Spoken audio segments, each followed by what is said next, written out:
Quand vous le déclenchez, écoutez comme c'est beau.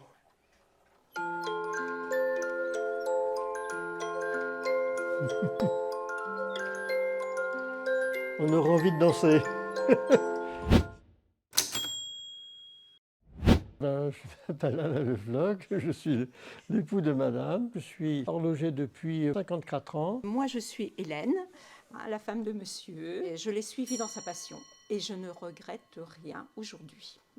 Regardez, là c'est une montre à sonnerie qui est vraiment extrêmement magnifique, qui est en cours de restauration. Je prends toutes les photos petit à petit et ça permet de voir un démontage dans l'ordre et un remontage en partant à l'envers bien sûr. Je démonte les pièces petit à petit, petit à petit. Et là ça ne pardonne pas, il ne faut pas essayer de bricoler, c'est vraiment la pure technique. Si vous me demandez, écoutez, voilà, vous devez partir, vous gardez une pièce préférée. C'est une pendule 3 roues de chez Breguet qui a une particularité. Les poids indiquent le jour de la semaine. Il n'y a pas d'aiguille.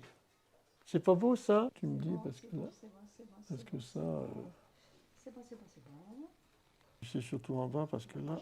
Il y a un domaine que je n'ai pas le droit, c'est de toucher aux montres. Quand j'étais jeune, il m'a tellement énervée qu'un jour j'ai démonté ma montre, je l'ai remontée Elle a marché. et elle marche.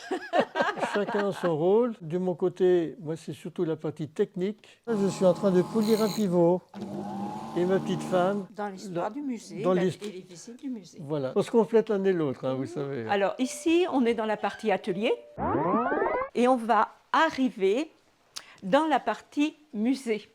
Alors la partie musée, c'est mon domaine à moi. Dans ce lieu-là, il y a environ 309 pièces. Tout ça, ce sont les pièces qu'il a accumulées. J'ai commencé à voir mon grand-père à réparer des montres et ça m'a tellement plu que dès l'âge de 7 ans, je me suis mis dans les rouages. C'est comme un petit peu comme Obélix et il est tombé dans la marmite. Je n'ai pas pu m'en passer, ça a fait un tilt là-dedans. Alain, c'est ça que je veux faire. C'est l'expérience qui fait que moi, je pourrais presque faire ça les yeux fermés. On remonte ça comme du beurre. Le rêve, bon ben... J'ai tout le temps le souhait aussi de faire de la création, mais je crois que les années, elles passent tellement vite que je ne sais pas si j'arriverai au bout de mon but. Ça, c'est vraiment de la grosse minutie. Hein. Voilà. Là, l'erreur ne pardonne pas du tout. Hein. Là, si vous aviez perdu une pièce, il se passe quoi? Je ne dors plus la nuit.